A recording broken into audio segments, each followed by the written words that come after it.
We have some beautiful shrimps here, frozen. These are frozen, but we will turn these into a really nice Japanese tempura. So we're gonna make them very crispy, light, tasty, full of flavor, and of course we're gonna combine it with some Filipino style food. I wonder if you use these kind of shrimps in the Philippines, frozen. So for now we're gonna just put some water here.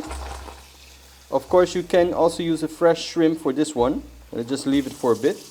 Tempura is such an amazing dish from Japan, and it's also very easy to make. Therefore, today I will show you how to make this masarap na hipon the Japanese way. And you can also do this very easily in the Philippines, of course. So when I will be able to go back to the Philippines, I might be able to cook this in your barangay. Let's hope so, diba? The last time I made Aussie pie, thank you so much for all your comments, and it was really nice to making the Aussie pie for the first time, Australian meat pie, and I combined it with potato salad, Pinoy style potato salad. It was really nice to try, and if you have not seen the video yet, I'll put a link for you in the description. I'm now drinking this lemon juice, and this is actually pure lemon. So it's not only the lemon juice from inside, but it includes the peel, the white and the yellow, inside, outside, as well as the seeds. I just put the whole lemon. It's very maasim, like 100 times more maasim than sinigang.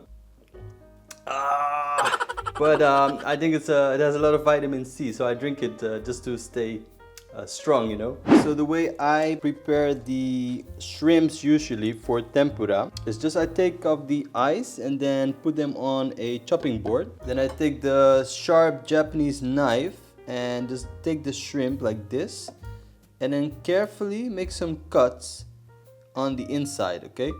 Very careful, of course, because this knife is really sharp. Not too deep, and just a few. And in this way, what will happen is the shrimp can become straight instead of curly, you know. So later it will be straight like that. You can then also clean the shrimp on the inside. I know not everybody does it, but I always prefer the shrimp to be really clean. And then just put them on a paper towel like that. Now it's time to prepare the batter. Okay, so I'm using a tempura mix here. This is a high quality tempura mix, but that being said, if you don't have this tempura mixture, what you can do is you can also just get a cake flour. You know, I would not recommend the all-purpose flour or bread flour, but if you have a cake flour, something with a low protein, you can also use that in the Philippines. One more thing about the shrimp. Once you made the cuts in the belly side, you can actually crack. You can crack the shrimp a little bit backwards. You will hear that sound like, and then they become straight like this. See? Now the batter, we can use 2 chopsticks. Okay, so you can just add some water and then mix it a little bit. Don't over mix it. If you don't have chopsticks, you can also use a whisk, but make sure not to overmix it, okay? But first, let's prepare some Filipino food, of course, because we're gonna combine it. Later, I will make a sinanak, but first, I'll make a sisig, okay? And this is mackerel. I never tried to make a sisig with mackerel, and today I wanna give it a try. Frying pan, konting mantika, yung bawang. Let the bawang get brown a little bit. So I got the fish here, and I was thinking to remove the skin because that might be easier for the fish to be chopped, or it might be sayang, I'm not sure. Yeah, you know what, I think it's sayang, right, to throw away the skin. It has a lot of nutrients. Let's include that. The skin a little bit in the oil with the garlic, and then let's add the remaining fish. Now I made lots of different sisig types. I made pork sisig and chicken sisig. Even I made a tuna sisig and salmon sisig before. But I think, like I said, this is the first time that I'm making the mackerel sisig. Making it a little bit flaky now. Now let us add lemon juice. I like to add quite a bit to make it more maasim.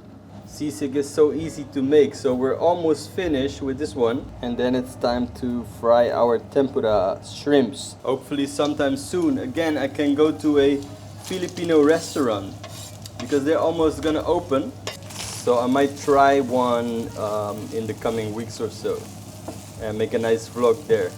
There was already a lot of black pepper and salt on the fish, so I'm not gonna add black pepper or salt. Let's set aside the sisig for now. Like I said, we're just gonna put a little bit of water and mix it with the chopsticks. Another thing is that the water should be really cold, okay? Try to use the coldest water you have. Now don't worry if there's a couple of lumps left in the batter, that's perfectly fine with tempura. All you need to do is just put the shrimp in, one side, the other side, just like that, so that it's covered in batter. And the end, you don't need to put, just hold it like that, okay? Pogi, you like masarap na hipon? See, I tested if the oil is hot enough. So now let's put in the shrimp. Don't put too many at once, especially if it's a small pan like this. I'm just doing 3 or 4. Oh, they start to make those crispy sounds. Diba? Look at that tempura. So once they are done, you put them on a paper towel and they're super crispy already. Now in terms of the dipping sauce, it is very simple. What you can do, you can just put a certain amount of soy sauce. Take a same amount of Japanese mirin. Now this is a Japanese product. Of course, if you don't have mirin, you may also use a Filipino cane vinegar, for example. Similar amount. Then you add a little bit of sugar, konting asukal, okay, not too much, just a little bit. And you finish off with some good old patis. In Japan, they often use a katsuobushi, salmon flakes, or something like a, not something like a, but a dashi. They use dashi made from kombu, the kelp. But you know, the purpose of that is to give the tempura sauce the umami flavor, okay? So I think the patis works fine. So you can just use a soy sauce, a vinegar, and sugar, and also patis. Stir everything and boil for about 2 minutes. That's enough. It is just to get the alcohol out a little bit, okay? By the way, if you are waiting for visitors, you know, what you could do with the tempura is also refry them. So you can take them out a little bit sooner, okay? And then as soon as the visitors are coming, you would just refry them again for, let's say, a minute or so, just to make them hot. And actually they will become more crispy. Now last time it was Australia, this time it is Japan. Now I'm already wondering what the next country will be, but of course you can also put it in the comments if you have a specific request. Now this is very nice, guys. Look at this. If you're making pinakbet or any other vegetable dish, what you can do, you can just use those vegetables for making tempura. So don't make sayang, huh? Don't make sayang. No, just kidding, guys. In fact, I think that the vegetables from pinakbet can really be used well for tempura, because often in tempura, in Japanese cuisine, also those similar vegetables are being used.